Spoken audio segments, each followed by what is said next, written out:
In the early hours of May 11, 2012, a small plane lands in a field outside a remote village in Honduras. A group gathers around the plane and begins unloading 450 kilograms of cocaine that would be worth about $10 million in the U.S.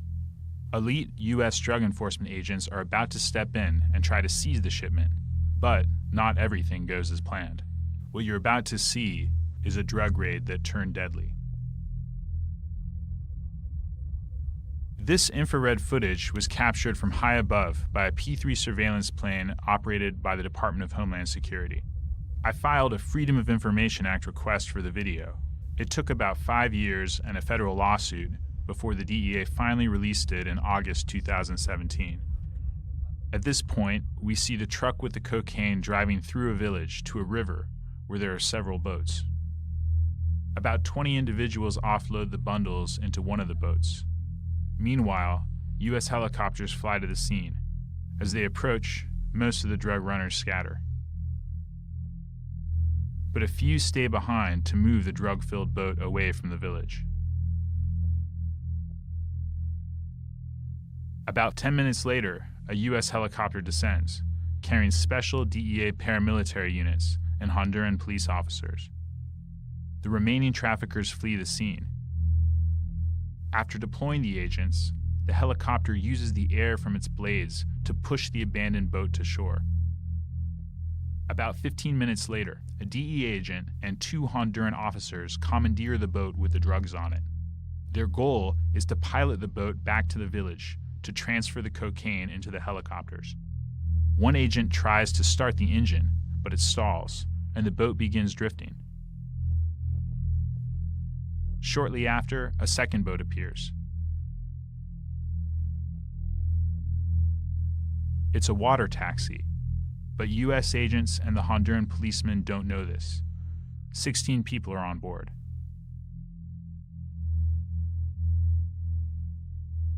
The water taxi swerves directly at the drug agents. The pilot on the water taxi would later say he was terrified by the helicopters and did not intend to steer towards the agent's boat. The DEA agent and the Honduran officers thought they were under attack. The 2 boats collide. There is gunfire. This critical sequence of events has become the subject of a highly contentious dispute. 4 people on the passenger boat were killed, including 2 women and a 14-year-old boy. 3 more were gravely injured. So what did happen? The DEA and State Department said there had been a crossfire between the law enforcement agents and what they called drug traffickers. But the video shows there is no evidence of gunfire coming from the passenger boat.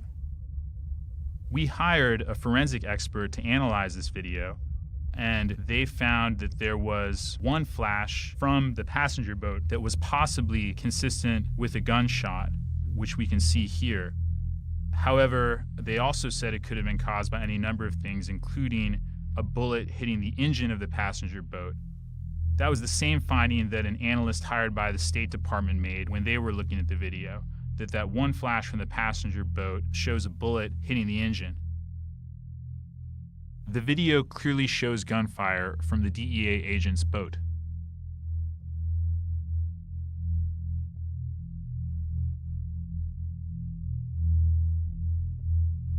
The figures continue to fire,